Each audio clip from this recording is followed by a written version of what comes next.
We were always hopeful and prayerful that God would allow us the opportunity to purchase something for the long-term future. The building is beautiful. We are grateful for it. It's a wonderful home. God will grow this thing.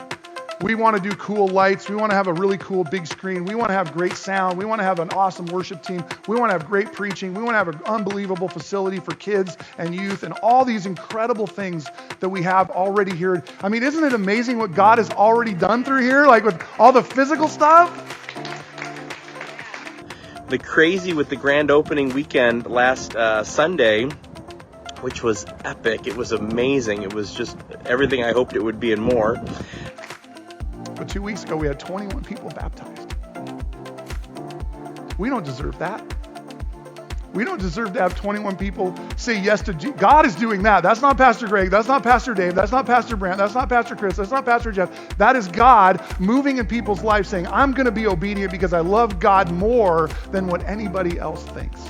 I absolutely love this building. I love it. But friends, we are not this building. The church is not a building. I love the renovations in this building. I love what's happened in this these kid spaces are amazing. This youth center is still kind of a work in progress, but it's ridiculous like how great that is.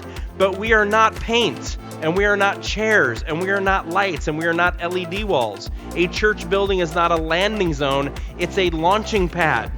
And we are blessed to call this place our home, but it is so much more than that. Kids ministry, wide open, all those new classrooms. Man, it looks so great down there. And we're just really excited about what God continues to do here at Adventure. Where do I stand with God is the most valuable question.